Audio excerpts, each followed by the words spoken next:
भारत धर्म प्रधान देश है। उत्सव प्रियता हमारी संस्कृति है। हम रोज रोज कोई न कोई पर्व त्यौहार आदि के माध्यम से उत्सव मनाते रहते हैं और ये उत्सव हमारे उच्च यानी हृदय में एक रव उत्पन्न करते हैं, जिससे हमारी अंतश्चेतना को एक नई प्रेरणा मिलती है, जिससे नव उल्लास और उमंग प्रकट होता है, जो हमारे जीवन को व्यवस्थित करने में बड़ा कारगर होता है। आज का रक्षाबंधन का पर्व बड़ा महत्वपूर्ण पर्व है। हमारे देश में कई तरह के पर्व हैं। धार्मिक पर्व, आध्यात्मिक पर्व, सांस्कृतिक पर्व, सामाजिक पर्व, तो राष्ट्रीय पर्व भी। बीते 3 दिन पहले हम लोगों ने 15 अगस्त को राष्ट्रीय पर्व मनाया। विभिन्न परंपराओं में जो अलग अलग तरीके के पर्व त्यौहार मनाए जाते हैं, उनमें से बहुत सारे पर्व सामाजिक पर्व के रूप में आयोजित होते हैं। जैसे अभी बुंदेलखंड में कजलियों का त्यौहार मनाया जाएगा। ये रक्षाबंधन के बाद ही मनाते हैं। हाँ, ये एक सामाजिक पर्व है। इसी तरह हम लोग दशलक्षण पर्व मनाएंगे, वो हमारा आध्यात्मिक पर्व। हमारे इतिहास में घटित घटनाओं से प्रेरित होकर जो हम पर्व मनाते हैं, वो सांस्कृतिक पर्व की श्रेणी में आते हैं। जैसे श्रुत पंचमी पर्व। हमारे तीर्थंकर भगवंतों और अन्य महापुरुषों के जीवन प्रसंग और कल्याणकों से जुड़े तिथियों में जो हम पर्व मनाते हैं, वह हमारा धार्मिक पर्व माना जाता है। अन्य धार्मिक निमित्तों से जो भी हम पर्व मनाते हैं, वो धार्मिक पर्व मनाया जाता है। लेकिन आज का जो रक्षाबंधन का पर्व है, ये इन सब से अलग पर्व है, क्योंकि ये पर्व धार्मिक पर्व भी है, सामाजिक पर्व भी है, ऐतिहासिक पर्व भी है, सांस्कृतिक पर्व भी है, और ये एक राष्ट्रीय पर्व के रूप में भी दृष्टिगोचर होता है। हम थोड़ी देर के लिए इस पर्व के विभिन्न संदर्भों को देखने की कोशिश करें।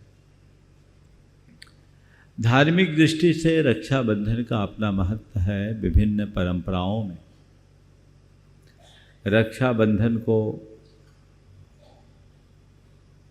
बामन और बलित के संबंध से जोड़कर धार्मिक दृष्टि से मनाया जाता है, और जैन धर्म में भी इसे साधर्मी वात्सल्य के प्रतीक स्वरूप वात्सल्य अंग की पूर्ति का आधार मानकर ये पर्व मनाया जाता है। ये इसकी धार्मिक महिमा है, और इस दिन मुनियों को आहार दान देने का विशेष रुझान रहता है। ऐतिहासिक दृष्टि से जब हम विचार करें, तो हमें सिकंदर की प्रेमिका हेलन का इतिहास दिखाई पड़ता है। जब उसने कूटनीतिक तौर पर सिकंदर की रक्षा के लिए राजा पुरु को रक्षा सूत्र भेज करके बचाया था। दूसरी ओर रानी कर्मवती ने शेर शाह सूरी को रक्षा सूत्र भेजकर अपनी सुरक्षा की थी। ये ऐसी प्रेम की अभिव्यक्ति हमारे इतिहास की अमर गाथा बन गई, जिसमें एक छोटे से धागा ने पूरी जीवन की धारा को बदल दिया। कितना ऊंचा बंधन है प्रेम का बंधन, जो धर्म और संप्रदाय के बंधन से भी ऊंचा बंधन बन जाता है। आध्यात्मिक दृष्टि से देखते हैं तो इस पर्व की अपनी असाधारण महिमा। कोई स्त्री किसी पुरुष की कलाई में जिस दिन से एक धागा बांधती है, उसका उसके प्रति दृष्टिकोण बदल जाता है, उसकी दृष्टि में पवित्रता आ जाती है। धागा बांधते ही वह स्त्री उसके लिए स्त्री न रहकर बहन बन जाती है, और वह पुरुष न रहकर भाई बन जाता है। ये दृष्टि की पवित्रता का कितना सबल आधार है। ये इस पर्व का आध्यात्मिक पक्ष है। सामाजिक रीति में अगर देखा जाए तो भाई और बहन का जो संबंध है वह आज के समय में सबसे ज़्यादा रूढ़ हो गया है, और प्रायः रक्षाबंधन को भाई बहन के संबंध का ही द्योतक माना जाने लगा है। इसके पीछे एक बहुत बड़ी भावना रही। हमारे यहाँ बेटी को सदा विदा होना पड़ता है, और विदा होने के बाद ससुराल ही उसका घर बन जाता है। ससुराल जाने के बाद अपने पिता के घर में भी उसका सम्मान और स्थान बना रहे, इसके लिए एक तिथि निश्चित की गई, राखी की, जिस दिन भाई मनोहार पूर्वक बहन को अपने घर लाए और उससे राखी बंधवा ले, ताकि उसे ये लगे कि मेरा ये भी घर है, मेरा ये घर है। ये इसका द्योतक। इसके पीछे मूलभूत भावना यही रही। कई परंपराओं में आज की तारीख में लोग अपने बाट तराजू में भी राखी बांधते। वो इस बात का द्योतक है कि हम व्यापार व्यवसाय करेंगे तो नीति न्याय के प्रति अपनी प्रतिबद्धता रखेंगे, तो न्याय नीति के प्रति अपनी प्रतिबद्धता का द्योतक ये पर्व बना। इस प्रकार हम देखते हैं कि विभिन्न दृष्टियों से इस पर्व को मनाया जाता रहा है, लेकिन आज के संदर्भ में मेरी नज़र में इस पर्व का सर्वाधिक महत्व सांस्कृतिक दृष्टि से है। आज की तिथि में हमने ये सुना है जैन परंपरा के अनुसार कि अकंपनाचार्य मुनिराज के पूरे संघ की आचार्य विष्णु कुमार महाराज ने रक्षा की थी। पूरी कहानी अभी मैं नहीं सुनाऊंगा, आप लोगों को सुनी भी होगी, और प्रामाणिक कहानियाँ उसमें पूरी ये प्रामाणिक पाठशाला में प्रामाणिक की साइट पर एनिमेटेड पूरी स्टोरी रक्षाबंधन की कथा आप लोगों को सुलभ होगी। आप स्वयं भी उससे सुने और औरों को भी उसको सुनने की, खासकर अपने बच्चों को सुनने की प्रेरणा दें। मैं आपसे बात जो कहना चाह रहा हूँ उस संदर्भ को थोड़ा समझने की कोशिश कीजिए। अकंपनाचार्य मुनिराज के ऊपर भयानक उपसर्ग हुआ। बलि राजा ने उपसर्ग किया और विष्णु कुमार मुनिराज ने उनकी रक्षा की। अगर इस कहानी को कहानी के रूप में देखते हैं तो इतनी ही बात आती है, लेकिन जब हम इसके पूरे संदर्भ को देखते हैं तो हमारे सामने बहुत सारी बातें उभर कर आती हैं। मेरी समझ में विष्णु कुमार महाराज ने अकंपनाचार्य के संघ की रक्षा नहीं की, क्योंकि अकंपनाचार्य तो और पूरा संघ अपने आत्मा में लीन था, वे सब सुरक्षित थे।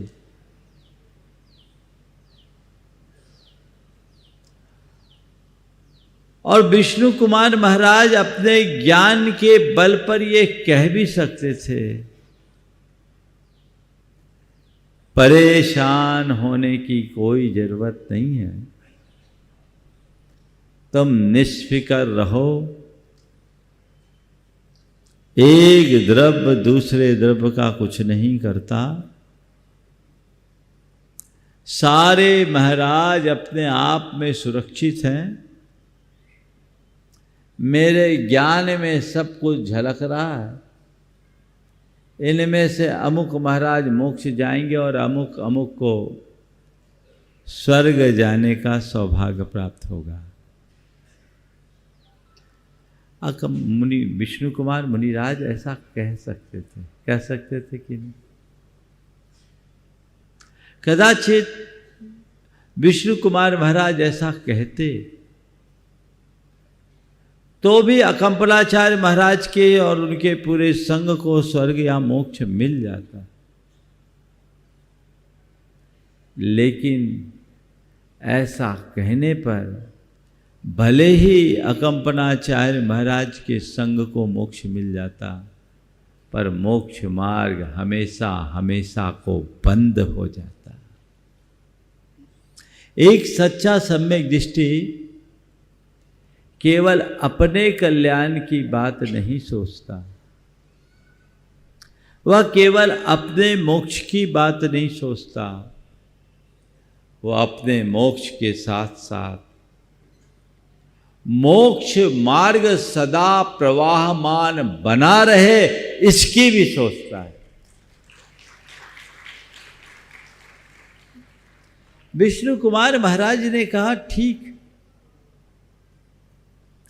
इस समय मेरी जिम्मेदारी है, मेरा कर्तव्य है, मेरा धर्म है कि मैं आगे आकर पूरे संघ की रक्षा करूं, क्योंकि संघ की रक्षा में ही धर्म की रक्षा है, मार्ग की रक्षा में ही मार्ग की रक्षा है। यदि ऐसा वो नहीं करते तो तत्क्षण अपने सम्यक से स्खलित हो जाते, उनका सम्यक दर्शन नष्ट हो जाता है। धर्मी पर कष्ट आ रहा है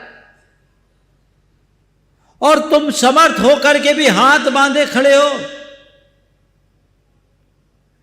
तो इसका अर्थ केवल इतना है कि अभी तुम्हारे हृदय में धर्म के प्रति सच्चा अनुराग प्रकट नहीं हुआ।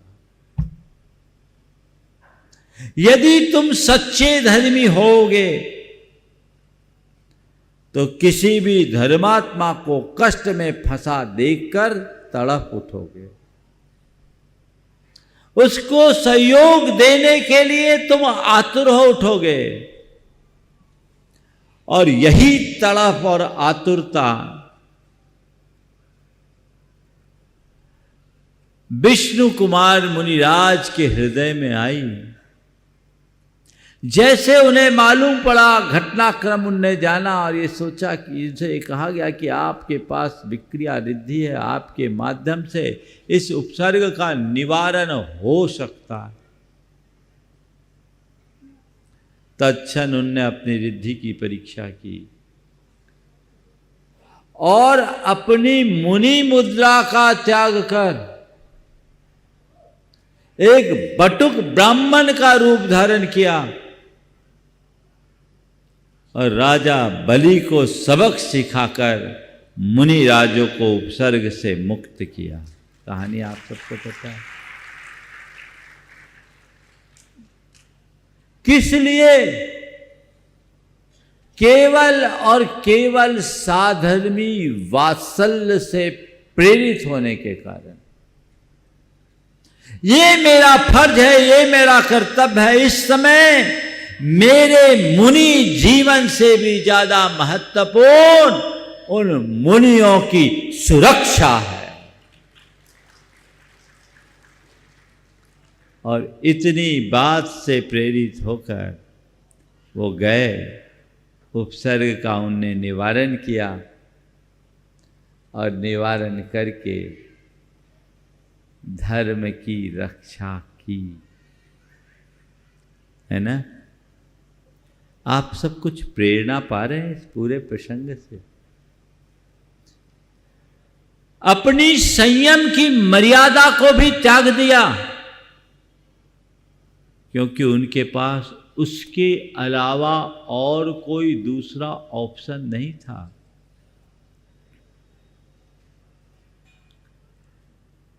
हमारा धर्म कहता है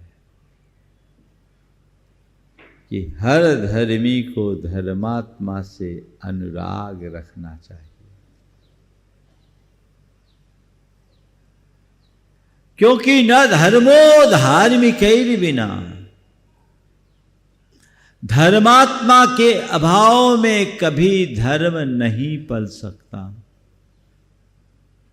इसलिए धर्म को धारण करना चाहते हो तो धर्मात्माओं का भी संरक्षण होना चाहिए। और जब हम धर्मात्माओं के संरक्षण के लिए आगे आएंगे, तभी धर्म की परंपरा को आगे बढ़ा पाएंगे। विष्णु कुमार मुनिराज वात्सल्य अंग के उदाहरण बन गए। उनकी लोक में अतिरिक्त ख्याति प्रकट हो गई। हम उनसे प्रेरणा लें और साधर्मी वात्सल्य का भाव जगाएं। आज मुझे उसकी ही बात करनी है कि हम साधर्मियों को के प्रति अपनी क्या भूमिका निभाएं। आचार्य वीर नंदी महाराज ने अपने आचार सार नामक ग्रंथ में एक बड़ी प्रेरक बात लिखी है। जैनानाम आपत्गतास्तस्मात् उपकुर्वन्तु सर्वथा यह समर्थोपि उपेक्षेतः स कथम समयी भवे। आपत्ति से ग्रसित धर्मात्मा की सब प्रकार से सहायता करनी चाहिए। जो समर्थ होकर के भी उपेक्षा करता है, उसके धर्मी होने पर ही भी प्रश्न चिन्ह लग जाता है। हमें इस बात को आज के रक्षाबंधन के पर्व के दिन अपने हृदय में बिठालना है और साधर्मी के प्रति सद्भाव जगाते हुए जीवन को आगे बढ़ाना है। आज ज़्यादा बोलने की मेरी अनुकूलता नहीं बन रही, इसलिए इस बात को केवल संकेतों में मैं समेट रहा। फिर अगले दिन आप पर इस विषय में विस्तार से चर्चा करेंगे। लेकिन हमें ये मानस बनाना चाहिए, राखी एक दूसरे को बांधना बहुत साधारण सी प्रक्रिया हो गई, इसे फॉर्मेलिटी मत बनाइए। ये प्रेम की अभिव्यक्ति और वात्सल्य का श्रेष्ठ प्रतीक है, इसे ध्यान रखिए। जब हमारी परंपराएं महज औपचारिक बन जाती हैं तो उसका प्राण निकल जाता है। कितनी पवित्र भावना रही लेकिन आजकल तो बहनें भी भाई की जेब देखकर राखी निकालती है ना। क्या होगा ये जब चीजें महज औपचारिक बनेगी तो ऐसा ही कुछ होगा। हम धर्म और परंपरा के संवाहक बने, धर्मात्मा के प्रति हम सहयोग मूलक दृष्टिकोण रखें जिससे अपने जीवन को बेहतर बना सके। अभी आप लोग मंदिर जी में राखी समर्पित करेंगे, मुनियों के समक्ष आकर राखी अर्पित करते हैं। आप लोग, कई लोग कहते हैं महाराज आप हमारी रक्षा करो इसलिए हम राखी रख रहे हैं। मंदिर में भी लोग इस भाव से राखी रखते हैं। आज सवेरे से कुछ लोगों ने कहा भी महाराज आप हमारी रक्षा करना, संकट में सहायक बनना। अरे गुरुओं की वाणी को स्वीकार लोगे तो कभी असुरक्षित रहोगे ही नहीं।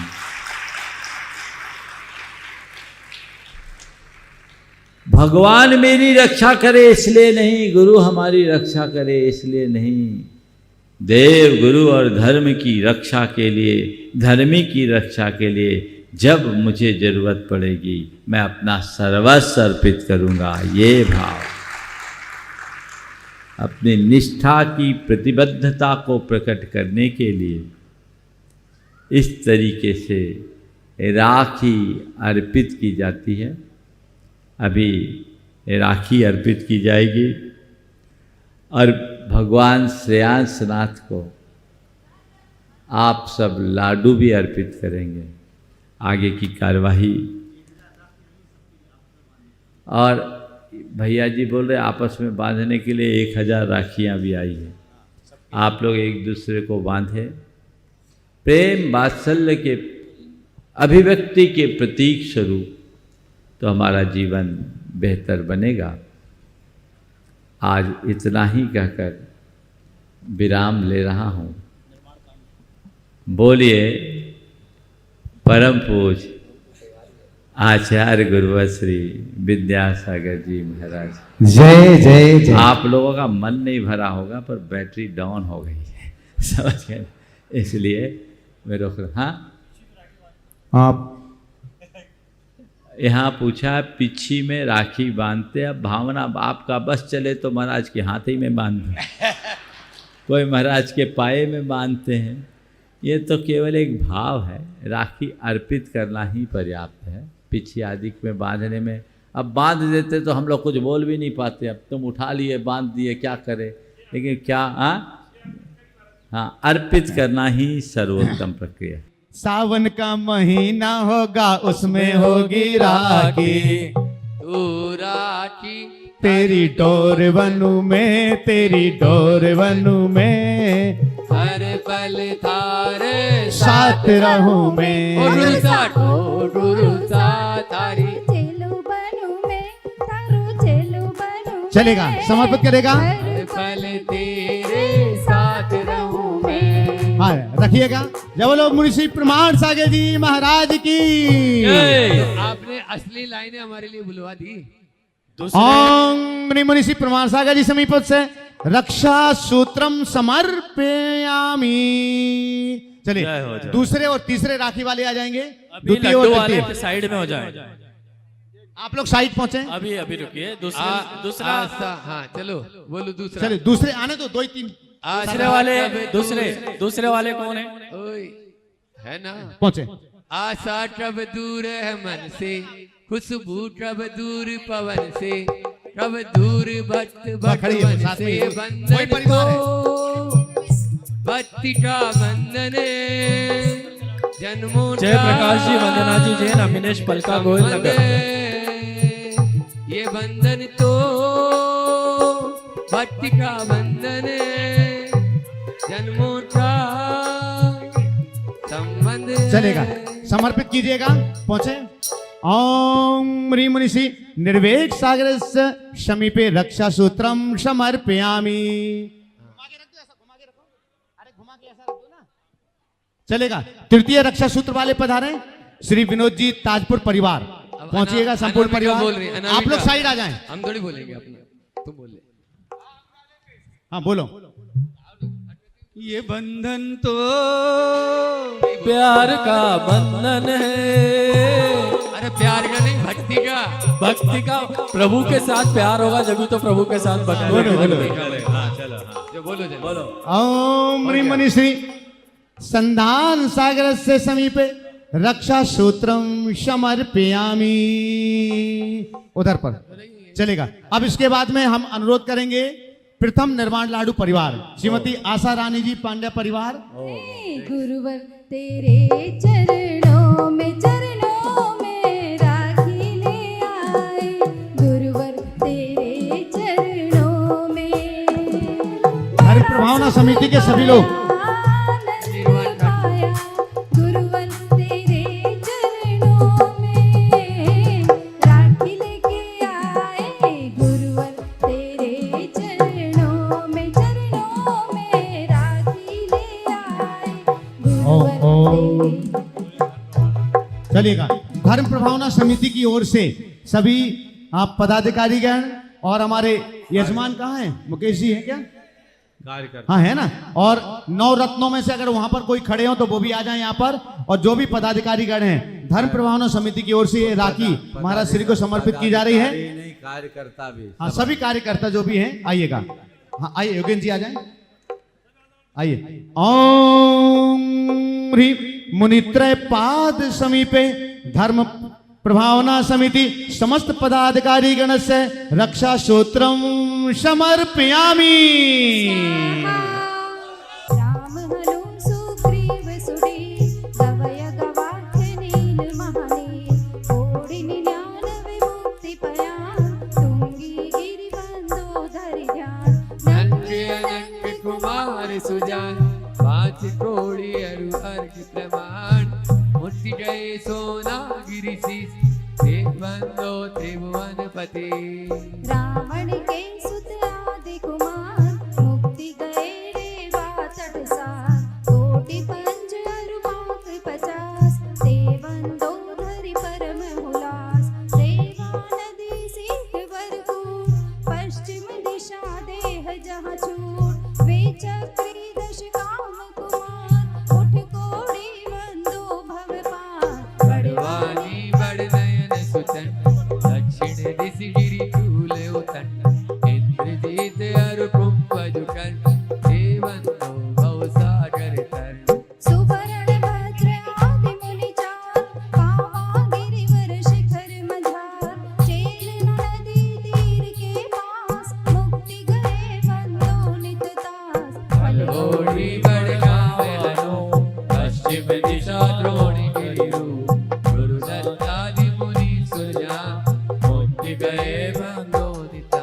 ओ बाल महाकारुणी दो नाग कुमार मिले त्रयो श्री अस्तापद मुक्ति मझार देवंदो नित सुरत संभार अचलापुर की निजाई जान मेड़ गिरना 3.5 कोड़ी मुनिराय जिनके चरण नमूज दिलाए। वंश स्थल वन के दिग हो पश्चिम दिशा कुंथ गिरि सोय कुलभूषण अधिक भूषण नाम तिनके चरणन करहु प्रणाम। दशरथ राजा के सुत कहे देश कलिंग 516 है कोटि शिला मुनि कोटि प्रमाण वंदन कर जोरी जुग पान। समर शरण श्री पार्श्व जिले वैसेंद्री गिरि नयनानंद वरदत्तादि पंच ऋषिराज देवंदो नित धर्म जिहाज मथुरापुर पवित्रोद्यान जम्बू स्वामी जी निर्माण चरम केवली पंचम काल देवंदो नित दीन दया तीन लोक के तीर्थ जहाँ हित प्रतिवंदन कीजे तहाँ तीन लोक के तीर्थ जहाँ हित प्रतिवंदन कीजे तहाँ भगवत काय सहित सिर नाच वंदन करे भविष्य गुण जा। मोक्ष मंगल मंडिताय श्री श्रेयांश राजनेन्द्राय नमः। अर्घम निर्वपामीति निर्वाण लाडू समर्पयामि।